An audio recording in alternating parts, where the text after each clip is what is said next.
வணக்கம் எல்லாருக்கும். நாங்கள் ஸ்ரீலங்காவிலிருந்து இந்தியாவுக்கு ஃபேஷன் டிசைனிங்கில் 6 month கோர்ஸ் எடுத்து செய்தோம். ஸோ இதுதான் எங்களுக்கு படைப்பு தந்த மேம். என்னன்னு சொன்னால் நாங்கள் அங்கே ஒன்றும் தெரியாமல் வந்தபோது இங்கே ஓகே இருந்தது எல்லாம் சொல்லி தரும்போது. பட் என்னன்னு சொன்னால் இங்கே ஃப்ரெண்ட்லியாங்களோட பழகி இருந்தேன். ஸோ என்ன சொல்ற வீட்டை மிஸ் பண்ணிட்டு வராம இந்த இவியலோட இருந்த போது அந்த கவலை எதுவுமே எங்களுக்கு தெரியல. ஸோ நிறைய பேர் மிஸ் பண்ணிட்டு நாங்கள் இப்படி அம்மாக்கள் எங்களை கல தூரம் விட்டதில்லை.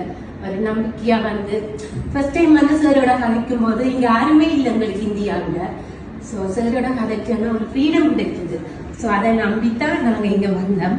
இப்ப என்ன சொல்றது, இப்ப ஒரு ஃபேமிலியை மிஸ் பண்ணிட்டு போறோம்ன்ற ஒரு கவலையில தான் நாங்க போறோம்.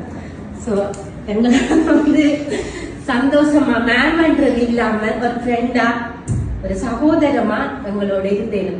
எங்களால தனிப்பட்ட ரீதியில நாங்கள் இங்க பொட்டிக்கண்டு சொல்ல வேணும். எங்களோட ஊர்ல எங்களோட ஒரு கடை, அதாவது நாங்க தனியே செய்யற ஒரு முயற்சியால அங்க நான் தனியா இயங்கக்கூடிய ஒரு டேலண்ட இங்க இருந்து நான் கற்பித்து கொண்டு போறேன் இலங்கைக்கு. ஸோ நாங்க வீசா எடுத்து வாரப்படியால் நிறைய பிரச்சனைகள் இருக்கு. அதனால எங்களுக்கு 3 மாசத்துக்கு டைம் இருந்தபடியால 85 நாள் 6 மாத டிப்ளமா ஃபேஷன் டிசைனிங் 85 நாளைக்குள்ள எங்களுக்கு முடிக்கக்கூடியதா இருந்தது. அதுக்கு எங்களுக்கு டைம் ஒதுக்கி தந்த மேம் எல்லாருக்குமே நான் நன்றி சொல்றேன்.